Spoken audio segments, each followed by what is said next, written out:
Comer and Gores, you know, we talked about in the pre-race show, got a smoker down on the apron coming up on the track. Eric Almirola spins and gets out of harm's way, it looks like. One of the Earnhardt Ganassi cars. And we're under caution for the first time today. Keep me posted here. No fuel. I want to change tires right now. Oh, boy. He tried to stay off Jamie McMurray. Reagan got in. Reagan's done that a couple of times this week. When that happens right in front of about a third of the field, you're mighty lucky when that's all you end up having to do is change tires. Uh-oh. Look out.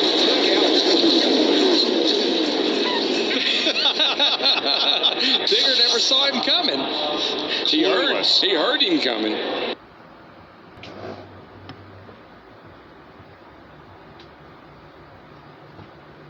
Yesterday in the nationwide race, Kyle pushed Tony all the way through 3 and 4 trying to get around him. Couldn't quite do it. The Daytona 500. Yes, I am. It's the spot of Bob Jeffries. Back to the front, left 5.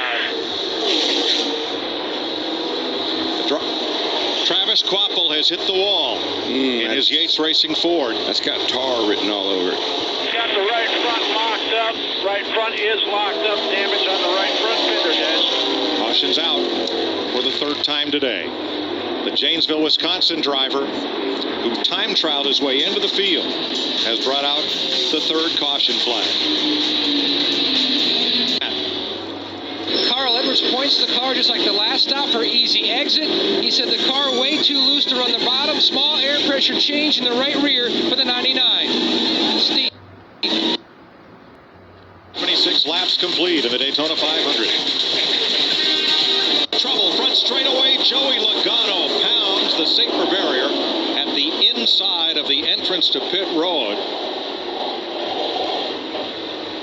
And it's a hard hit for the 18-year-old from Middletown, Connecticut. He had been doing so well from the back. He climbed up to 27th position as of a lap ago, but something sent that car out of line and hard into the wall. I'm going to tell you, that was a hard lick, but Mike, you mentioned it. Safer barrier on the inside there coming into the trove. See what happens here. I got a feeling that he tried to stay off of Scott Speed in the 82, and he drove down in front of Greg Biffle, but look at that hard lick there. I love it that they finally put the safer barrier there. That used to be a dirt bank several years ago, and boy, it was worse than hitting a wall. You would know. You hit that thing a ton. Wasn't it 4th of July race? Yeah, no, it was in the 500 in 83. And you know, no one did anything wrong there. Scott Speed got loose. Joey Logano tried to stay off of him. Greg Biffle in the 16 was right there. This is going to hurt. It's right along with Joey Logano. 2-1. Just a bump. Just a kiss. But look how well contained he is in that car. All right, bud. Yeah, I'm fine. And he is. There's a young man that will be glad to leave Daytona. Sorensen driving the famed number 43 that Richard Petty took to victory lane here 7 times. And all of those cars are cars that had made green flag stops prior to that caution. Boy, Brian Vickers, Dale Earnhardt Jr., that ain't going to work, boys. Vickers hard. Here we go. Busch, the dominant car of the day, in the wall. That was wrong. And 10 cars sliding, slamming into the infield. Jimmy Johnson, totally uncalled for. Totally. I don't care who you are. That was just wrong. Caution is out. McMurray was a contender. He's all torn up. And the dominant car of the day, that of Kyle Busch, is a victim of this pileup. Let's look first from the DirecTV blimp. This is the result of a driver that's a little frustrated.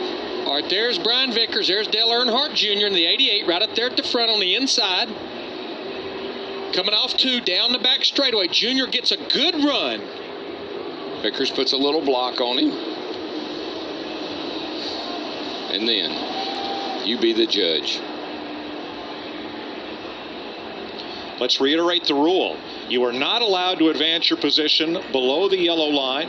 If you are forced below the yellow line, you must come back up and blend in. Vickers puts the block on him, and then Junior just turns right back into the racetrack, right in the left rear of Brian Vickers. Saw a similar situation like that yesterday in the nationwide race. And the results are a good 8 to 10 race cars torn up. Now Vickers makes a legal move coming down to block Dale Jr. But instead of blending in, Jr. caught the back end of Vickers' Toyota. And of all the cars in that crash, you have to feel for Kyle Busch. He had led 88 laps, far more than anyone else today, but his number 18 is junk. Just all of this uncalled for, mainly with 75 laps to go in this race.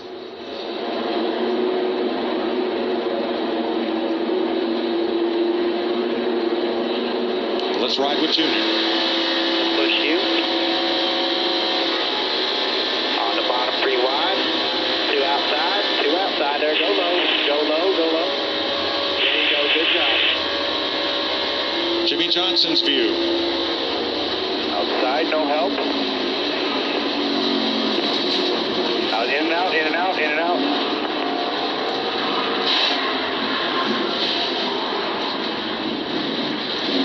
Guys, be ready with our splitter hardware. With Denny Hamlin.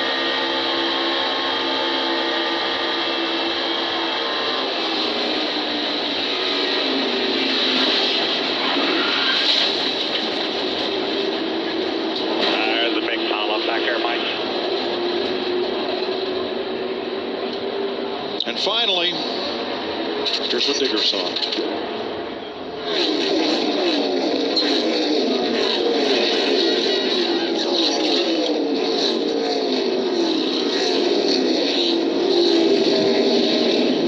Both of the Gibbs cars were involved, Denny Hamlin as well. And I guess, Darrell, what I would say, putting a block like that on someone with 75 laps to go, I don't know that I agree with that, but that I don't agree with a car just turning off the, below the line, just turning in the left rear of another car. No, that's the thing I didn't like. I mean, yeah, Vickers put a big move on Dale Jr., and that's legal. You can do that. And that's why we have a double yellow line back there.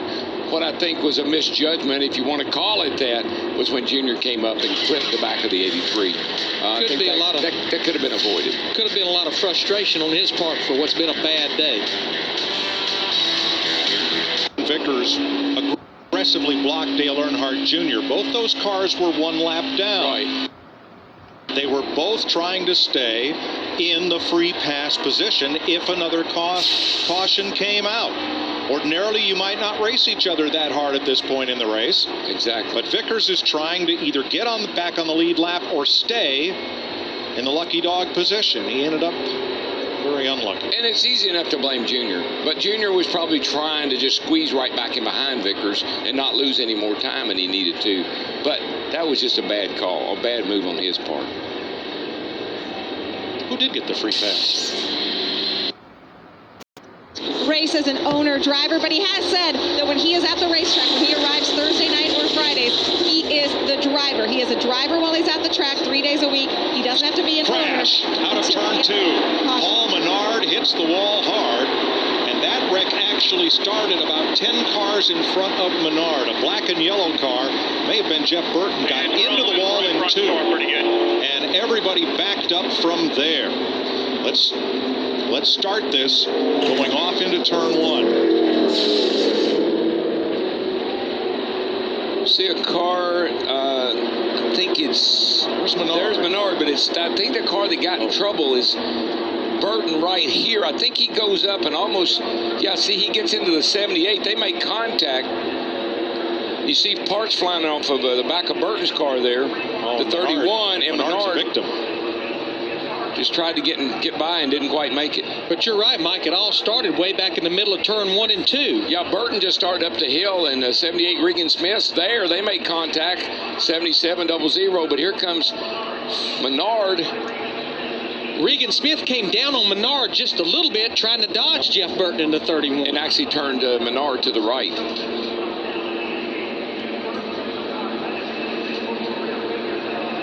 These guys should not, crew chief should not mention that rain might be on the way. It's a good point. Yeah. The free pass on this caution. Dale Earnhardt Jr.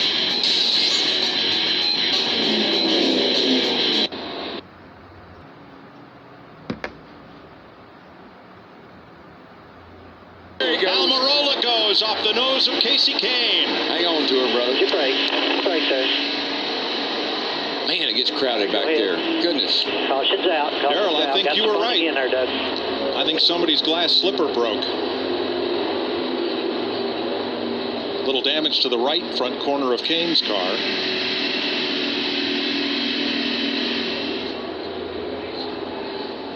All right, first let's go back a lap and show you the contact between Reed Sorensen, 43, and Matt Kenseth, the second and third place cars. Kenseth changes his mind. He was going to go inside, starts back outside, hits the left front of Reed's car, and the 43 there, Reed Sorensen, and shot him up the hill. But from the DirecTV blimp, now here is Almirola side by side with the number 2 of Kurt Busch.